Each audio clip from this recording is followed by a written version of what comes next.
She had 90 days to find a job or leave Canada. She had no connections, no family. And she sent over 100 resumes out with zero responses from employers. Then she made a shift and she changed that 0% response rate to a 70% response rate by getting 7 responses for the next 10 applications that she sent out. So that I had an awareness and I wasn't just studying. And I had no idea how I was going to use it, but I knew I needed to learn it for myself, for my personal goals.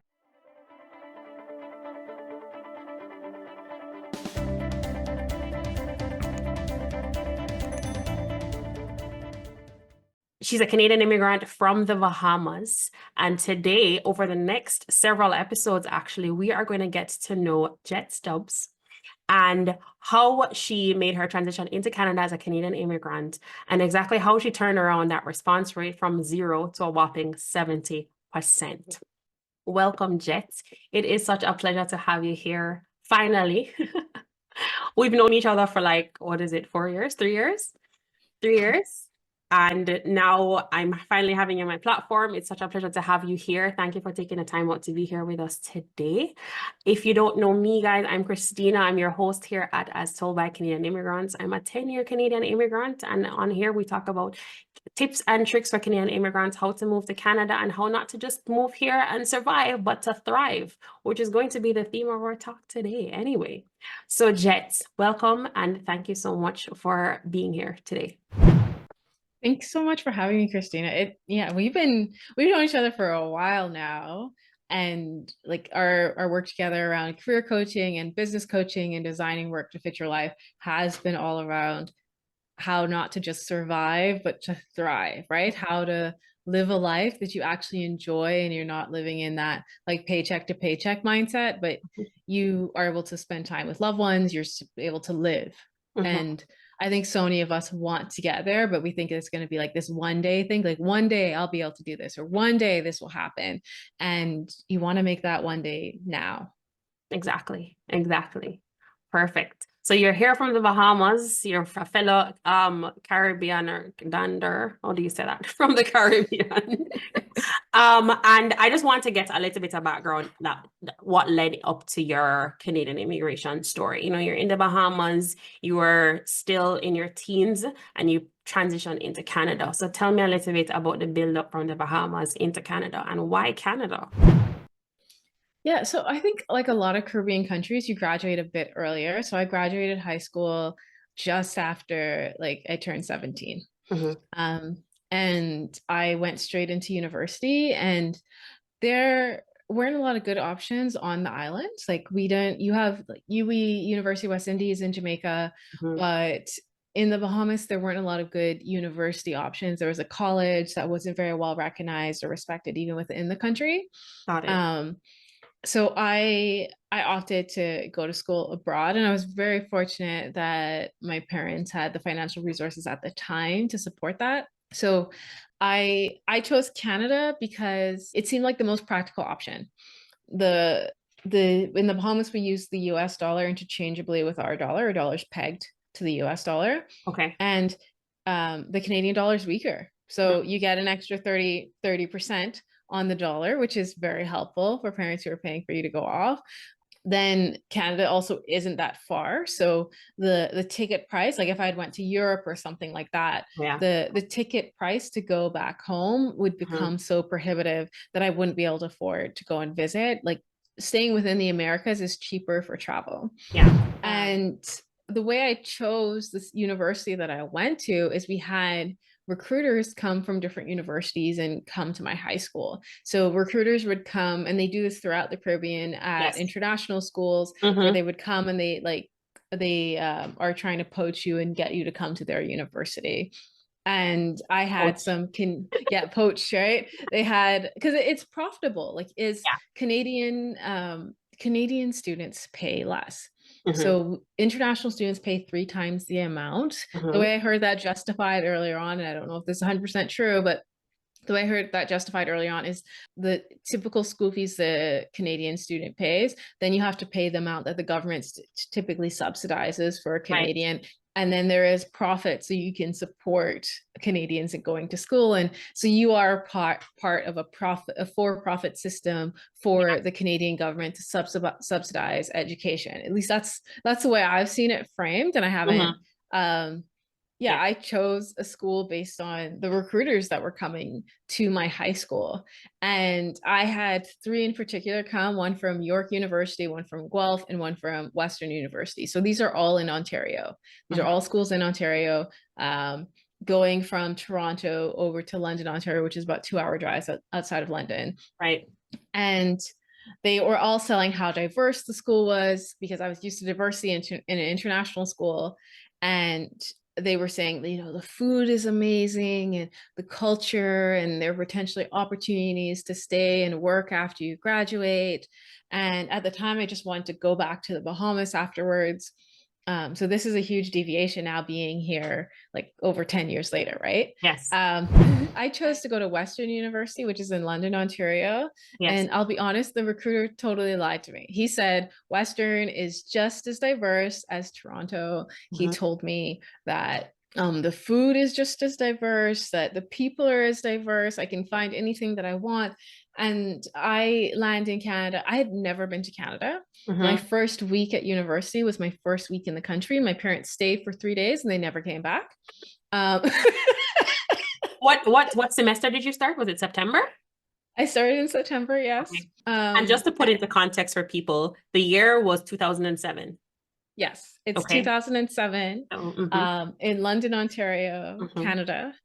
And I go to school a bit early because I'm nervous. So I go like the week before orientation starts and settle into my dorm. And my parents come and they walk. I stayed in like Medway Sydenham Hall in Western Ontario. I mean, University of Western Ontario, now Western University. And this university dorm room was built, it seemed like 100 years ago. It has these little tiny windows for when they didn't have proper like insulated heating. So it's very dark. It is still cold. There's not like good insulation there. And when my parents walked into the dorm room, they were like, this is where we're leaving you. They were I don't know. I don't know why I'm imagining Harry Potter. It had that vibe, like a dark Harry Potter kind of vibe. And I mean, I'm from the Caribbean. I'm used to eating like fish and vegetables. Like we grew food in a garden in the backyard. And when I went into the cafeteria, it was just, the food was all white and yellow. And it was all breads and cheese. Chicken. Oh. No, bread and cheese and mac and cheese and pizza and bagels and cream cheese. And every once in a while they'd have like a chicken sandwich or something. And at the time, I did not know that I had a gluten and dairy allergy. Yeah. So and this is fairly common. I've now heard this called by doctors like immigrant syndrome. You come to Canada, you're adjusting to the food and you get sick. And some people end up getting hospitalized from the shifts in the food. Like I know quite a few people from Jamaica, like where you're from, who have been hospitalized while they've been adjusting to the food. And so I was trying to eat the food and I found it made me tired. I was exhausted. And then like physically my face broke out into like hives, like the first layer of skin peeled off of my face. Yeah. And when I went back home for Christmas, like the winter holidays, my parents said I'd look like I'd been in a fight. Like I was vomiting every other weekend. And I eventually, you know it was the food?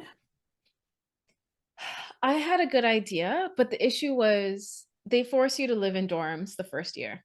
Okay. And, you know, this guy had lied and said you can find every food and they have healthy food. Nothing was healthy. Nothing was healthy.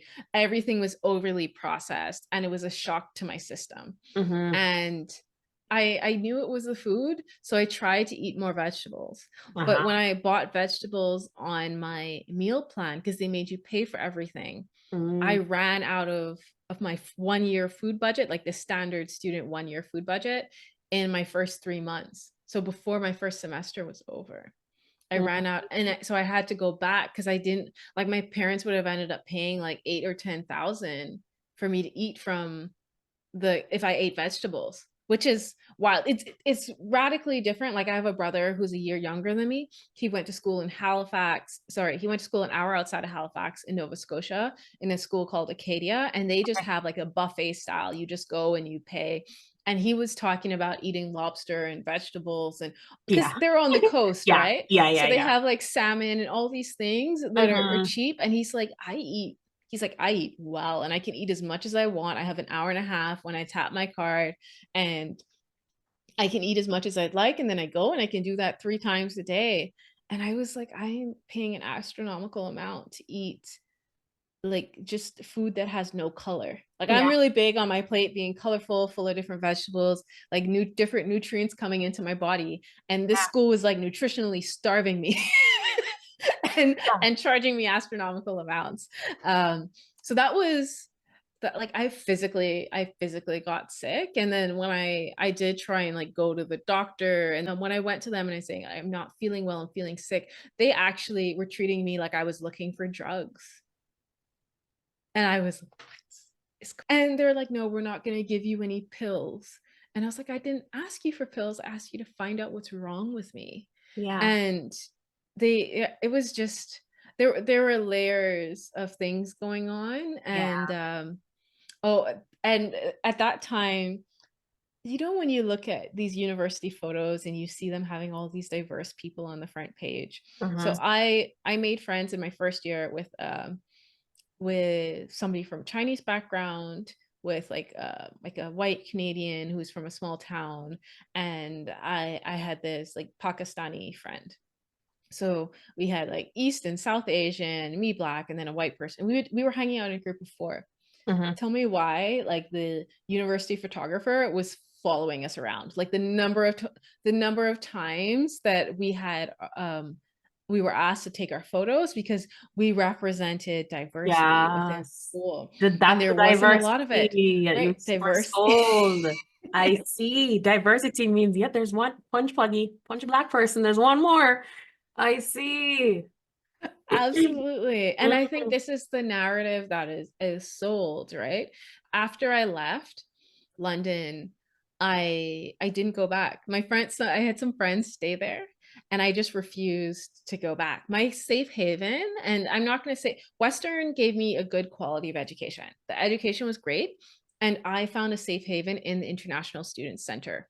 Okay. Yes. So the International Student Center was amazing. I still keep in contact with those folks, and I love the people, the staff that are in the International Student Center, because they gave Mm-hmm. me a home Mm-hmm. within Western. And if they didn't exist, I probably would have found a way to switch schools, Yeah. because at a certain point I remember going back, like my parents were dropping me to the airport, and my dad looked I was in the back seat, and my dad looked in the rearview mirror, and he just saw like me silently crying, Yeah. and he was like, you don't have to do this. He's like, I can see Mhm. how hard it is on you physically, but there's this pull, like your parents save up so much so that you can have this opportunity. And I was like, no, I want to honor the investment that you made. I want to give myself opportunities. I don't want to just come back home. And I was like, I'm gonna try. Yeah. And I mapped out how can I make this easier for myself? How can, like, what makes me happy? And I said, and I created this system for not only starting to think about my career journey, but how to build life in Canada. Yeah. So every semester while I was in school, I mapped out which courses did I like, which courses did I not like, which subjects did I like within those courses, and then how will that influence how I study next year, and I did labor market research. So I looked at what jobs are out there within Canada. Mm-hmm. And I said, how do these courses relate to different types of jobs, so that I had an awareness and I wasn't just studying. Yeah. Yeah. Um, You study. What was I it? studied business and sociology. So I came to Canada to study business. And then in my first year, you know, you take those electives and you get general education. And I studied sociology, and I fell in love, because Okay. sociology is about like, why does the world work the way it does? Yeah. Yeah. And when you're leaving the Caribbean, I think there's so much, like, we have this history of slavery. There's like so much you don't understand about why things are happening within your communities. And sociology looks at, okay, how do institutions affect the individual? And I Mm-hmm. started to see so much coming up, like our relationship with religion and how that was spread through violence, right? Like we are deeply Christian within the Caribbean, but our Christianity came from colonialism. Yeah. And there's Yep. so much that hasn't been unpacked there. Mm-hmm. But sociology talked about all these things, and I had no idea how I was going to use it, but I knew I needed to learn it Yeah. for myself, for my personal goals. They talked about sociology of the family. When are people most successful in their marriages? Why do marriages work? All these things. I was like, this is going to teach me how to figure out life. Yeah. So I studied sociology and business.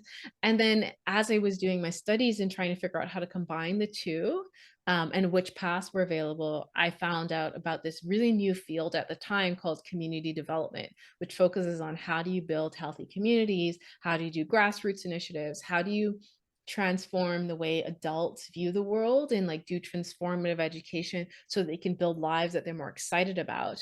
And that's when I incorporated a certificate in community development into my studies. So I graduated with a honors degree in business and sociology with a certificate in community development. That's usually like a 3-year program. Mm-hmm. And I got permission to just take a heavier course load, which was okay once I realized that I was studying things that I enjoyed. Like Yeah. my first year that I was in university, I handed in one assignment like 2 or 3 months late. And the university, the professor for this course, it was my management course, which is one of my core courses for business that I needed to pass to get into to stay into my business program. He basically said, like, how many of you are international students and how many of you are struggling right now? And he asked this question in class. And I think he was hearing things and they were starting to talk about the experiences of international students, which has become a much bigger conversation over the last 10 years. But he gave me flexibility around that because he had asked those questions and he was starting That's so to think good. about that. Yeah. Yeah, that just being aware that that would be a hindrance to showing up in a good way. Wow, that's I good. was depressed. Yeah, I wasn't showing up. It's not that I couldn't do the work, it's that I was finding it so hard to adjust. Mm-hmm. And, you know, Western, the motto there, I mean, it could have changed in the last 15 years, but the motto there was it's not a good day unless you don't, it's not a good night unless you don't remember it. Oh. So there's a heavy like drinking and partying and like Oh, okay, culture, okay, okay, okay. Yeah. right? Yeah, yeah, yeah. And again, this is something where the recruiter lied to me. And he said, Western is a studious school. Like we focus. And I was like, I just want to go someplace quiet. I want to go someplace where I can meet a lot of diverse folks. I went to a really small high school and primary school. So Western was not only massive, like I'd never seen anything this size because Jamaica is a big island. The Bahamas is an archipelago of a bunch of small islands. And Yeah. I came from a really small island. So the Mm. only thing that I could compare to the size of Western's campus was a hotel. I called my parents and I was like, this is bigger than the Atlantis Hotel. Like, I don't even Okay. know. And I was like, this school is massive. I've never seen anything this big. So I had trouble adjusting to the food.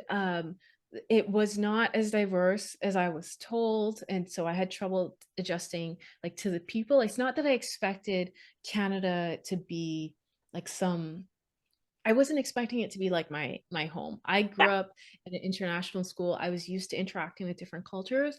What I wasn't used to was a bunch of people who weren't used to interacting with different cultures. So I was Mm-hmm. being asked, like in my first year, I remember I had somebody say, like, how do you know how to use a computer? Like you grew up in a hut. So like how? And I was like, when did I say I grew up in a hut? I grew up in a steel reinforced concrete building.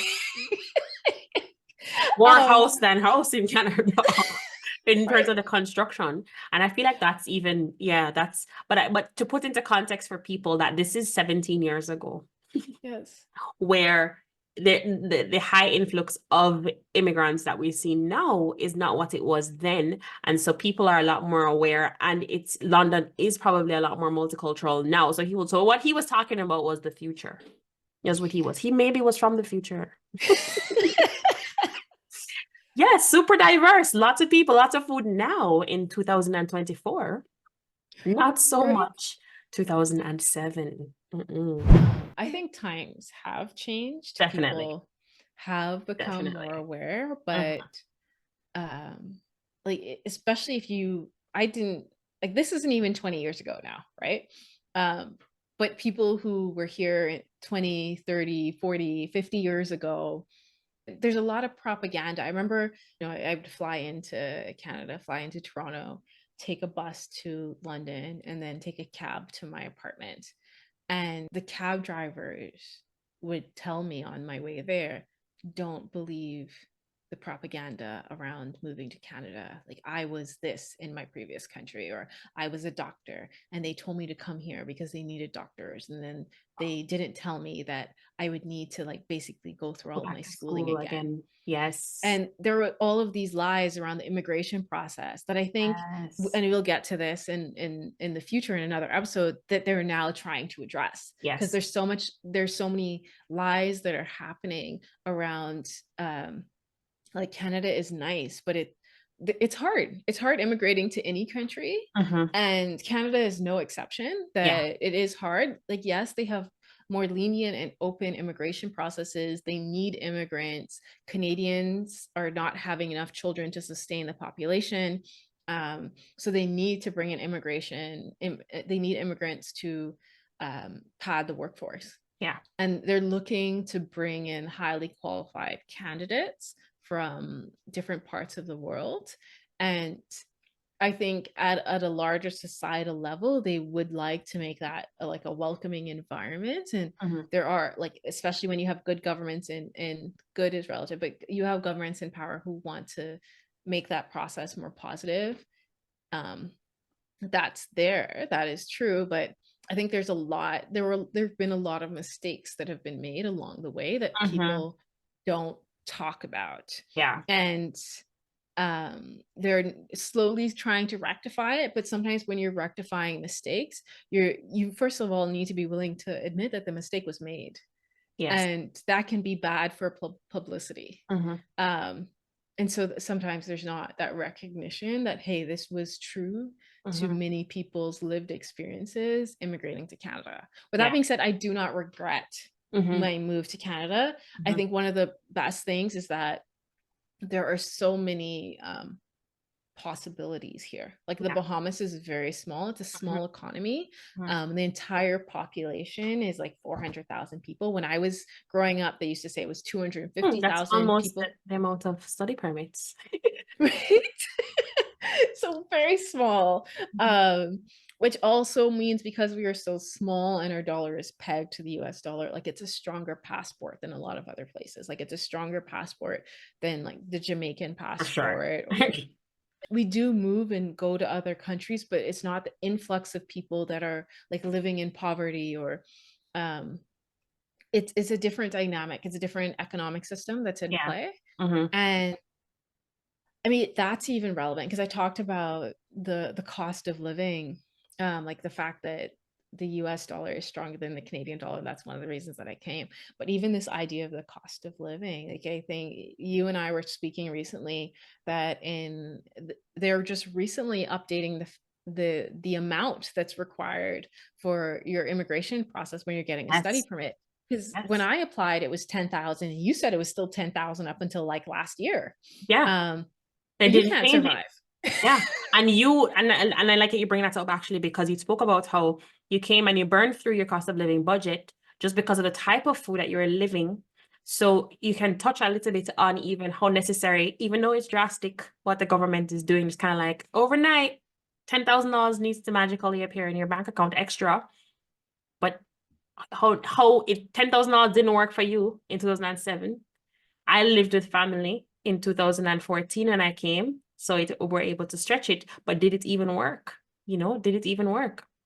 So now it's $20,000, and you can touch on just how necessary this is, especially given your experience.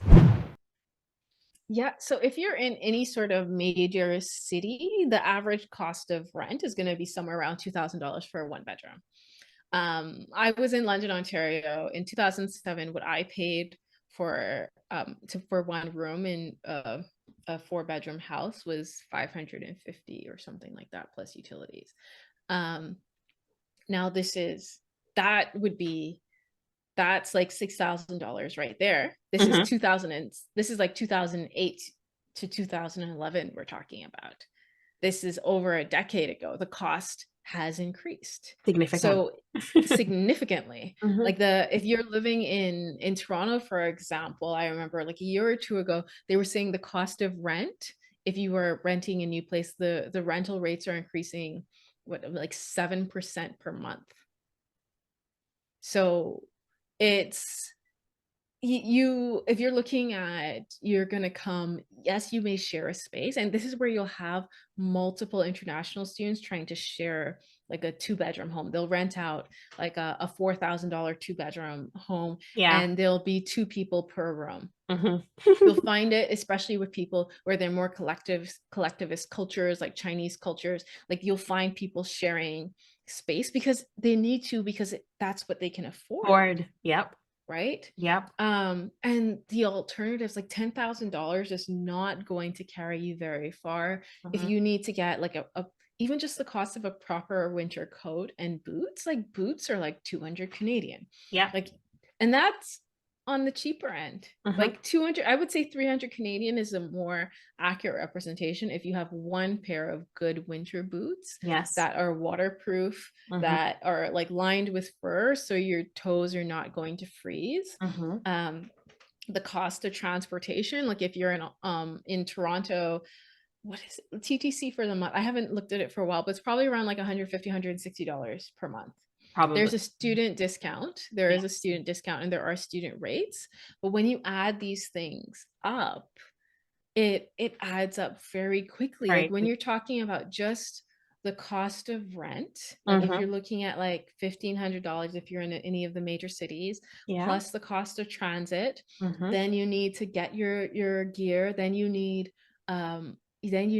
food, and food is expensive. Like I would say like $100 per week is for a person, for one person, unless you're just eating like lentils and beans, which Actually, yeah. I must say that's when you're not really paying attention, it's Mhm. easy to seem that way. So over the last little while, I've been videoing unpacking my groceries. I think this is what I got for $150. And $150 got me like 2 parcels of chicken. Each of them had like at least 10 pieces of chicken in there. I got potatoes. I think 2 weeks worth of food for $150, and it was healthy food. So I feel like sometimes it feels a lot more expensive than it actually is when we're not paying attention. But no doubt, like if you can budget $100 a week at minimum, you're better off than trying to do $150. Yeah. Was that including your toiletries No, and so I've been meaning to have a conversation with my toiletries actually, because they all need to get on the same schedule. Y'all need to finish at the same time. So, I go stock up. Okay, that didn't include that. Fair. I did a $77 Walmart trip with the laundry detergent and this and the that and the that. So yes, fair. Fair point. so if you go It adds up. $150 for 2 weeks, then you have another $77 for all of your toiletries and things like that, then you're looking at $220. Yeah. Like that's about $100 a week. And Mhm. that's like, that is you buying a like reasonably The healthy space food. model. Base model. That is not you living extravagantly. So Yeah. you need to budget like $400 for your and you can't have any like expensive like acne medication or anything in that budget. No. No. No, this is basic. Like no. Space You're model, you are existing. Okay. yes. You can brush your teeth. You can have a meal. You can wipe your butt. That's it. That's it. Not with like fancy toilet paper, Mm-mm. not with like any fancy like you need to go Colgate. Like No Sensodyne. Okay. Okay. I want to ask you though, when you came to Canada, you didn't plan to stay here. no. Changed your mind. You stayed, right? So you were not one of those, I'm going to school to Canada to stay in Canada stories, right? I will attest that that was my story. I had gone through university. I did all the things. I didn't need more school in my life. But you chose a different route, I think, than most people, which is to go to university in Canada, because it's a lot more expensive to go to university than a college per se. So you went to university, a 4 year, 3 year, 3.5, 3, 4, 4 year four-year program. program. You were planning to go back to the Bahamas, but you changed your mind at some point. When did you change your mind? Why did you decide to stay or try to stay? Because it's not like you could just stay. You got a work permit after, right? You were was Yes. that the case at the time? Yes. I don't know. It's a long time. Yes. Okay. So I got a post-graduation work permit Okay. after I graduated, but that was a process. So this is where we go into me having 90 days to find a job or leave the country. But the reason I chose to stay was because, well, first I'll say why I thought I would go back. I thought I was going to go back because my parents ran a family business. They Yes. did car and villa rentals. Mhm. So we had maybe like 30 used cars. So we were like the cheap local used car place that you can come to. And we had villas that all really need to be renovated. But my dad was very strategic. He's like, we're selling the local experience. Like you Mhm. Local on a hut, on a it's not a dolphin, hut. riding on a dolphin. But it was like you're supporting a local family business. It's Yeah, nothing too fancy. yeah. So you're getting more of the local experience. You are staying more in the touristy areas, but you're not paying the same price points that you would pay for a Right. hotel. Mhm. And then instead of going to like Avis or Budget and renting like a new car, we have used cars that kind of meet the cutoff limit that are all like Japanese imports that he gets for like a couple thousand. And so the model was like you can rent a car for like $29 a day versus like the 50, 60, 70 that you'd get Got for it. other places, right? Yeah. And so the idea was to take that over. 2011 was a recession. Yeah. Like my Right. 7, parents, 8, 9. Oh, right. yeah, 2008. Right. Okay. yes. So Okay. I was in school during a recession. My school fees were being paid later and later. And my parents had initially saved for me to go to school. My mom had experienced a lot of trauma in her life, had some mental health issues, and spent my college fund, like took money out of my college fund. So there was no college fund. Everything was being paid by cash. And it was a recession. And my brother and I are a year apart. So we're both in Canada at the same time going to school, which is a lot. I Mm. remember my dad said, off of the sweat of my back, you will get access to opportunities. And he was like, he was trying to make it work, but it was like, and I didn't fully understand this. I'm saying this all in like hindsight Hindsight. now in my 30s, like seeing things that he did not want to put on me at the time. Yeah. And by the time I graduated, I had outstanding tuition debt. I had about $5,000 outstanding. And I realized like things weren't going well back home, even just within my like personal family dynamic. And I wouldn't have access to a lot of opportunities, and I'd be financially dependent in a way that I wouldn't want to be. I wouldn't be able to carve my own future. Whereas Right. Canada, I started to see they need immigrants, they need young people. There's also an aging population. So baby boomers are retiring. They need young people to enter the workforce. And so there's this space where there's not just more diversity in a larger economy, like more diversity in jobs, more diversity in the types of people that are here, but there's also like a need because people are retiring. And I said, okay, well, maybe I could stay, especially because I realized I Mhm. wanted to work in sort of like an HR education type of space, and that these types of fields don't pay particularly well in the Bahamas. And I had a Okay. university professor. I was a first gen university student. So my parents did not have access Right. to university. Okay. My dad stopped, I think at like grade 6 or 7 on the small island that he grew up on.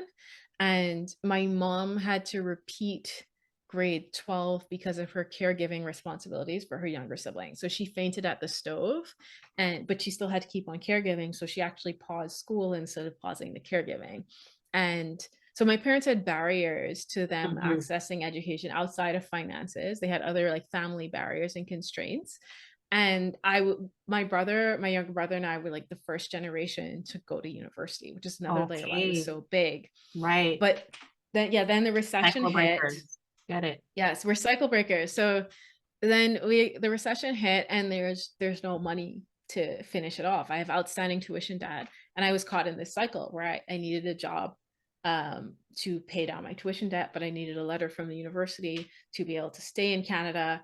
And I was very fortunate that when I had come to when I went to Western, like when you're first generation university student, I did not know what a major was, a minor was. I didn't understand how university worked. So Mm. first, I had a cousin who'd come to Western, and she sat me down and she's like, I did not understand how university worked because we're both first generation university students. She said, this is a university program. Like, this explains to you how majors and minors works.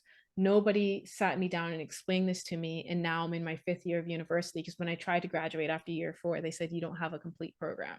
Oh, And I was like, but wow. I did the courses. She said, her response was, but I did the courses. But she's like, your courses don't add up to a major or minor because you just studied what she found interesting. And she thought that would work. And that ended up being like something close to a psychology degree, but not a full psychology degree. So she had to come back for another year, which is also very expensive on her family. She's like, I wish that I understood this, which is why I started to do looking at that major and minor model, but also doing labor market research at the end of every semester and saying, how does this tie into paid employment? Because my dad was pretty direct. He's like, I can only support you financially until you turn 21. I turned 21 when I graduated. Like, my last week of exams and my birthday were the same week for my Okay. 4th year. Okay. I wonder And who came up with that number. I think he just said 4 years of university. He's like, I Okay. can only get you to your first degree. I graduated at 17, 21 would be 4 years. Right. Um, and he called me and he said, he basically said, I can give you $500 and that's it. I got tuition debt outstanding. And he's like, if you choose to come home, I can pay for a ticket home. He's like, but I need to find a way to cover costs for your brother. And he's got a year left. And he was struggling to pay down that tuition. Um, and I decided that I wanted to stay. Mm-hmm. My relationship with my father wasn't the best. My relationship with my mother wasn't the best. I think I told you before this that when I came to Canada, I had brought a suitcase full of clothes, and as I said, my mom has mental health issues. She threw away all the clothes in the suitcase while I was asleep one night, and I woke up and I had like 2 pieces of clothing, and I was in a country where it snows, and she's like, "You're gonna have to," and I'm like, "I don't know if I have the money to buy clothes. Like, you don't know that I have the money to buy clothes." She wasn't managing the finances. Um, and she's like, well, now it's going to have to happen. Yeah. So there's all these like layers of things. And so by the time I graduated, I did not have like professional work clothes. The have to happen piece didn't fully come together. I ended up bringing more like hand me down clothes every time I went to the Bahamas for the summers. And I just realized I didn't want to go back to that. So I wanted to stay in the country. So that's when I sent out over 100 job applications. But part of me, I didn't just want to stay, because when I thought of staying, like, London is cold, it's on a snow belt. I know I'm not doing London or Western a lot of justice right now when it comes to like Canada is cold, guys. Everywhere Canada's is cold. cold in Canada, and London is a lot more diverse than it was in 2007. Yeah. There, I redeemed you. But it's also on a snow belt, which means that it snows more than other, like, just outside of it. So I remember certain days in London where it would be like, one time we had like a blizzard. The snow was literally up to the door height. Mm-hmm.